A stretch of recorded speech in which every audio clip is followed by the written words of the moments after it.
It's a great day here in the city of Chicago. It's a great day for public safety.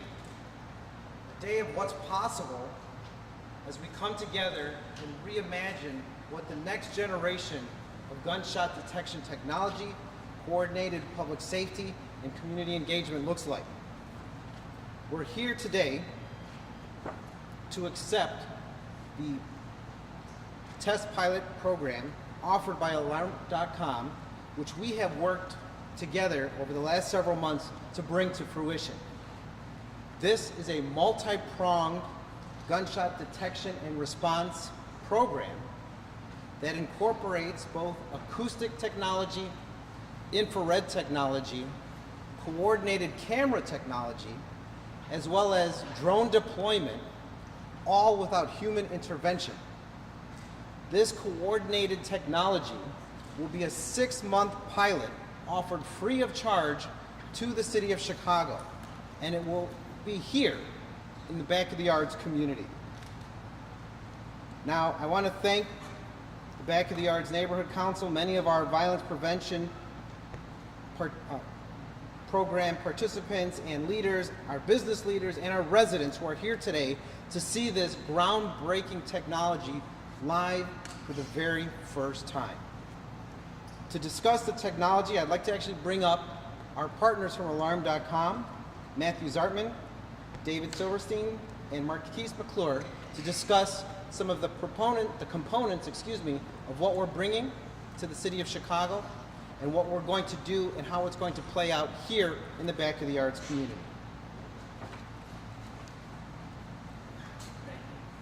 Thank you, Alderman, for your support for this pilot, and thank you, everyone, for being here and for your interest. My name is Matthew Zartman. I'm the Vice President of Communications at Alarm.com.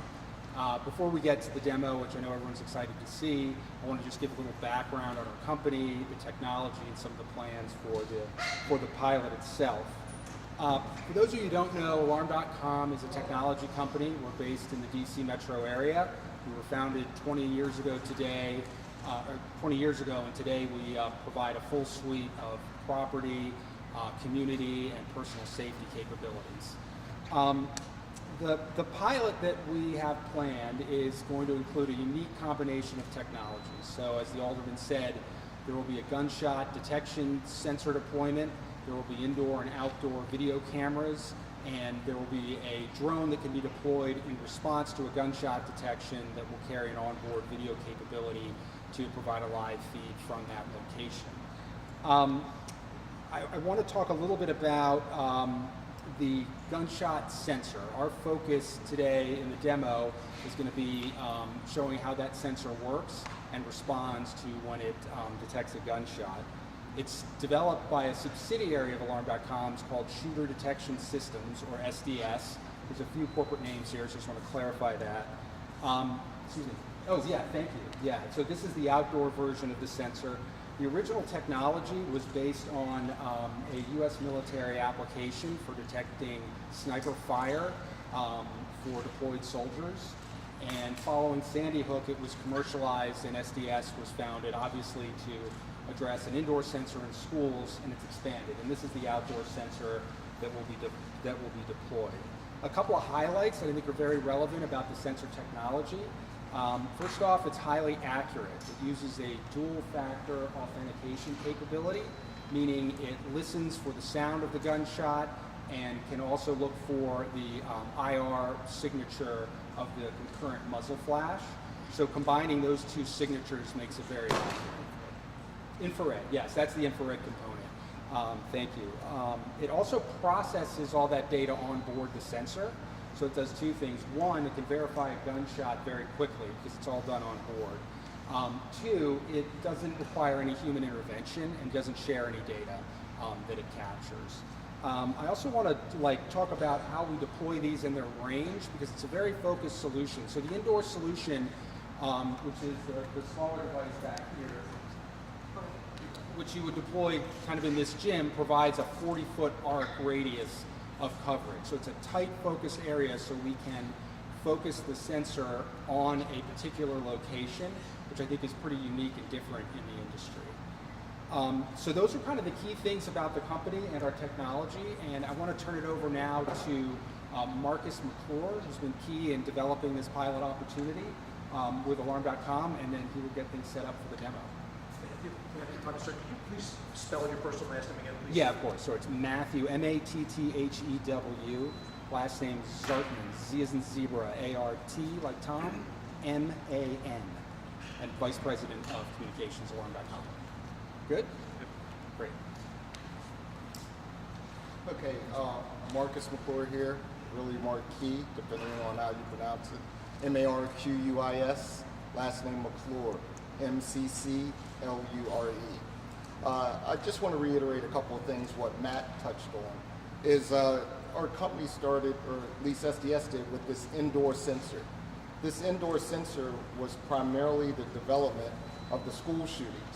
We wanted to figure out a way that we can notify everyone in the school that there's a shooting instead of waiting for people to dial 911. So these indoor sensors will pick up a gunshot and then give the location of the shooter within the school, seeing that information in real time, either to the occupants or the police or EMS, the medical services, in real time right away. There's no better way to be notified. If there's a shooter in the building here, outside that door, we could run the opposite direction and go away from the danger. So this is where this technology started, with this indoor sensor, which got us to the outdoor sensor here. And this outdoor sensor, again, does the same thing. It will pick up a gunshot and give the location of the shooter. And with that being said, the integrations of both the indoor and the outdoor shooter, it integrates with camera systems, so as soon as that sensor is triggered, it will activate the nearest camera. It also can activate inside of a facility doors. It can lock doors, it can unlock doors, it can turn lights on, it can turn lights off. It has numerous applications and integrations that it can conduct for life-saving measures. So we brought this pilot here to do the exact same thing that we've done inside, outside, to include activating a drone and have a drone do a flyover wherever that shooting has occurred. So what we're going to do today, we're just going to give you an overview of some of the technology. As Matt explained, the technology is activated via acoustic signature of a gunshot and the infrared from the muzzle flash of the gunshot. That dual authentication limits the false alerts that other systems may have. All right. We're going to pop some balloons. We're going to even shoot off a nail gun to show you that the sensor is not affected by that. And I'm going to be the guy that's going to do that for you. So if you all are ready, we'll go ahead and proceed. While they get set up, I just want to add to this conversation that, as many of you know, the City of Chicago currently already has an array of technology deployed throughout the City of Chicago. Everything that we are going to show you today here is fully integratable with what we currently have. Additionally, this again is being funded entirely by Alarm.com. We are accepting this as a gift to the City of Chicago so that we can move forward expeditiously once we are able to work with the administration to get CPD and OEMC clearance. And I think, as somebody who saw the original gunshot detection technology when it first arrived here nearly a decade ago, I just want to add that it is thrilling to see the evolution of where we have been to where we are going, including the most integral piece to this entire pilot, which is the fact that almost none of it requires human interaction and participation in decision making. A gunshot goes off, the technology springs to life, verifies that it was in fact a gunshot, as we will demonstrate shortly, but can pinpoint all camera activity, deploy drones, and do all of that without one person being involved in that process, completely reducing human error or human time in order to act when there is a crisis in the neighborhood. So I'm very excited by all of this because, as many of you will remember, the SDSC rooms involved human interaction. They involved having 2 or 3 individuals, a sergeant and 2 or 3 police officers, to have to make judgment calls. That has been removed from the equation so that we could respond faster, quicker, and with more efficacy in our neighborhoods. So with that, I will turn it over.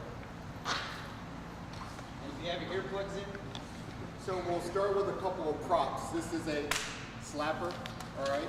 So what we're going to do, we're going to slap near the sensor, and you will see that the sensor will not alert.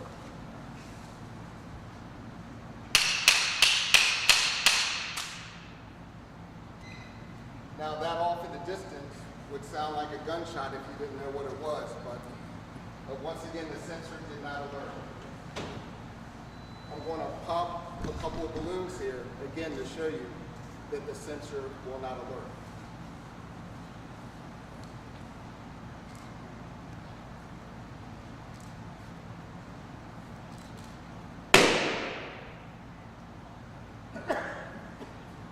not even for a sneeze. Again, another balloon to show you the system will not alert. Once again, if you didn't see that that was a balloon and you heard that around the corner, you would think that that possibly could be a gunshot.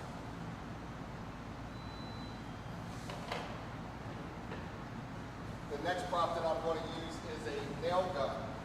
Now, a nail gun actually uses equivalent to a 22. The next thing that I'm going to do is use a nail gun. The nail gun actually uses similar to a 22 cartridge from a gun, but there's no muzzle flash, no infrared flash that's given off from the nail gun. So once again, you'll see that because of the dual authentication, the sensor will not pick up the shot from this nail gun, and in fact will not alert. So I'm going to do that now.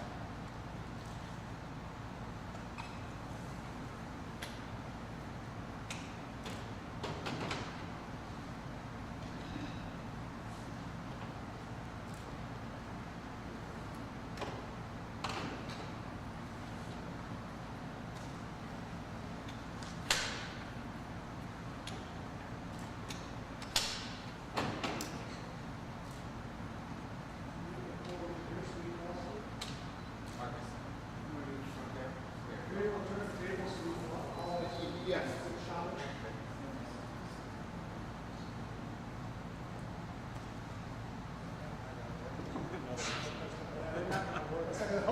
Because the microphone are in front. You want to move the table forward? Turn that table over there. So it's like you can be behind the table. Yeah.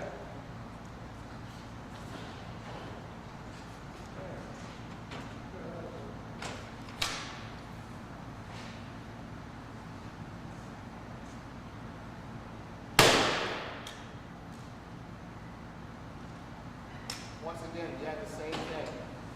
Sounds like a gunshot, no infrared muzzle flash. So that's why it doesn't alert.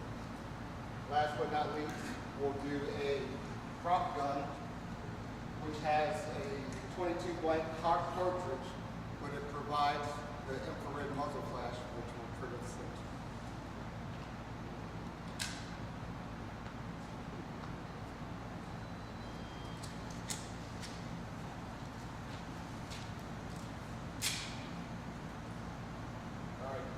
Everybody ready? Hold on.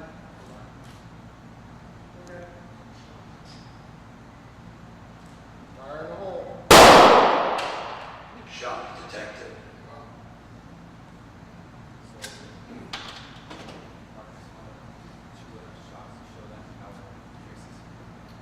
Well, I think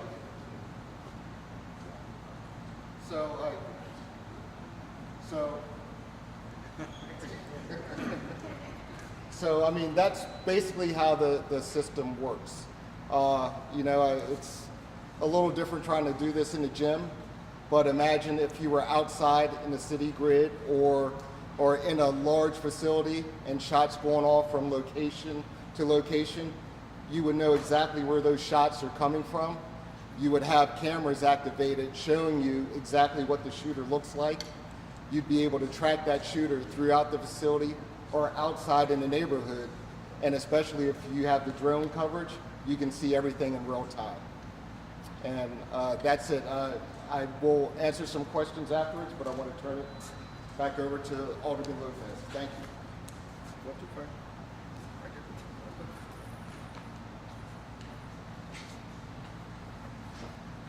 All right. So as you can see, we can demonstrate quite clearly the effectiveness of this technology. We're prepared to test it in the community. And now, figuratively and literally, the ball is in the mayor's court to allow us to coordinate with the police department and OEMC so that we can install and activate and move forward immediately now. Why are we doing this now? Because what happens in 4 months? Summer will be upon us. The weather will start getting warmer, and we know that's when we see more gun violence in the city of Chicago. We are aware that there are RFIs, RFPs, and every other RFQ out there in the moment. But by the time the city gets through the legal ease necessary to pick what comes next, installation won't happen until the fall. We are able to move forward now because of the fact that Alarm.com is willing to give this to the city of Chicago for free for 6 months as part of the pilot program. We know that we will have gun violence because it is something that we've dealt with consistently, and we are targeting the main areas within the back of the yards that have the most consistent gun violence based on the public data readily available. Everything we are doing is based on what we know statistically and what we know just as the city of Chicago. So the challenge after this is to the mayor. The mayor has said, show me a pilot, show me a product, and let's see how we can make it work. Well, there you have it. We've shown you, we've tested it, and we're ready to go with an installation plan today. It's in his court. With that, we'll take any questions you may have. What are the police saying about this alderman? Have you been talking to the police department all along, I'm sure, as you're going to implement this? Well, as you will recall, the police department has said numerous times that they need as many tools in the toolbox necessary to catch criminals, to respond to gun violence in our communities. We are trying to put a tool back. All of this has been shared with the superintendent and the entire police department all the way down to the 9th district, so that now that we have made it officially public that we are accepting this, that we can engage them and have a conversation in this matter. The mayor's office says they're considering 15 different proposals as part of the RFI. Why did you decide to pick this one and not include the other 14? Well, I met with several individuals. I don't know who the 15 that the mayor's referring to. But I know that when I met with Alarm.com several months ago, I was asked quite simply, what is it you would envision for your community? What fits the bill for the needs of the back of the yards when it comes to or for your ward when it comes to gun violence? And what I envisioned was something that was able to identify gunshots, verify gunshots, and can respond with as much quickness as possible. This pilot package accomplishes all of what I requested. Additionally, I don't know when the mayor's RFIs are going to be finalized. I don't know when he's going to put in an RFP based on those RFIs. That could be June, July, August, and by then we'll already have had 350 homicides in the city of Chicago. I want to make sure that it is known that we are working here, not just in back of the yards, but in the southwest side to keep people safe. And we will continue to try and explore new things because that's what responsible leadership does. Gives opportunity to try what's the latest and greatest so that it works for the people of the city of Chicago. Is the system live in this community right now? No. When will it be launched? Do you want to speak to? Sorry, excuse me, what's the question? What's the launch date? Yeah, we're hoping. I mean, a lot of that will depend on the kind of next steps in the process, we're looking to the alderman to lead. We would hope in the next, by mid-year. I also want to just go back quickly to the RFI question, and to be clear, Alarm.com has not submitted a response to the RFI. In fact, we don't sell directly to end users, so we don't directly respond to RFIs or RFPs. And so we're passionate about this technology and what it can do, and we want to get the word out. And wherever we find champions who are willing to evangelize for the technology and help with that, we're excited to partner with them. And so if it grows into something else, so be it. But I just want to be clear on that point. When was your company founded? 2001. So the 6 month test program, how soon could that start? I think we're shooting for like early summer, maybe 3 or 4 months from now. And then would police be notified about these shots if it launches? I'll turn that over to the alderman to answer that, how the city wants to kind of integrate what happens. So this would be an integrated system within the police department. This isn't something that's going to be operating separately from the police department. We want this to be a tool that they can use as they have used other technology up until this point. So why is it CPD here today? Because CPD won't comment on something that the administration is not moving forward with, as we saw evident in other conversations. So you need the mayor to approve this then? Yes. The short answer is yes. And how much, I know the 6 month program pilot program would be free. How much after that? Because I know that was a concern with the mayor, how expensive ShotSpotter was. How would the cost compare to ShotSpotter? Well, again, this is a pilot for a relatively small area compared to what the previous technology was. We'll cross that bridge when we get to it. Right now, we just need to show that we are working on what could possibly be next. And you said this has been, I got you. oh, and you said this has been deployed in military settings. This is the first time it would be used with a local police department like this, or are there some precedent for that? No, we're at a wide range of properties. A lot of commercial properties, corporate headquarters. We're in a lot of schools and school districts. We're in government buildings and municipalities. It was originally developed based on a technology that was provided to the U.S. military, and so it's based off of that. Military bases, I believe we're in a few administrative buildings there, and a few applications, but it's not like core to the business. Okay, but no current relationships with the local police department or a city? Marcus, do you want to speak to that? So yes, there are relationships there, and that systems that are there are designed to go directly to the police department. The police department has that information in real time and are able to respond to those situations before 911 calls go out. Can you give us any examples of cities? I'm not going to elaborate on who, but that information is out there. You may have already answered that. For the pilot program, how many sensors would be installed and what would be like the geographic area that would be covered, the boundaries or square miles? So we don't want to give out exact information on where the pilot program will be and how many sensors will be placed. We will say that it's going to be here in the 15th Ward, and we'll leave it at that. We just don't want to give that information to people that may want to do the system harm, if that makes sense. I can't answer that. It will be approximately a half square mile within the back of the yard. The exact location of the sensors we're not going to give out, but And how sensor installation work would it be on like city property, private property, how would that work? It could be a combination of both. That just depends on the city and how the city wants to deploy the system. Just a real quick question, you may have answered it, but how does this differ exactly from ShotSpotter? What's the main difference between this and ShotSpotter? Yeah, I would say it's a more focused solution. So how can we protect particular locations? So I talked about the range of the sensor being limited, and so I think that flexibility of deployment to target kind of community areas, parks, like I mentioned schools a number of times, libraries, that kind of thing. So community gathering areas is a focus. And then, and so it's a limited range, and we're also tuned to gunshots.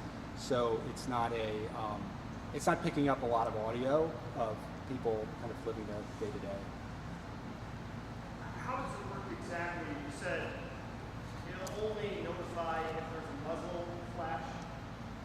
What if it's like around the corner or it doesn't see it but it hears it? Would it still pick up the gunshot if it doesn't see the muzzle flash for some Yeah, reason? Good question. It would depend on some environmental sensors, but generally that flash can be detected as kind of an ambient light source, and it can detect some of that. Oh, you can, yeah. Here's our technical engineer. It has to see both. My name's Rob Errico. I'm an engineer. I'm sorry, spell your ERRICO. First name Robert, last name Errico, ERRICO. The sensor needs to see both events, right? It's dual factor authentication. So if we don't see the flash and we hear the bang, it's not a gunshot. If we see a flash and we don't hear the bang, it's not a gunshot. So you just can't walk up to it with a camera and flash it and generate infrared at it and cause a gunshot event. And the same thing, you can't take a couple of chunks of wood, crack them together and create some acoustic event that sounds like a handgun going off. We need both events. How does the system handle fireworks? We look for an explosive event. That would be the best way to describe it. We're looking for an explosive event. But Fourth of July fireworks, maybe fireworks, that throw the system off. Could it throw the system off? Potentially. It's been tested, the outdoor sensor has been tested against fireworks, but potentially, yes. Can you give us your title one more time? My title? Yeah. Um, I'm the Director of Support for Shooter Detection Systems and the Director of Training. And I've been with the product for about 10 years.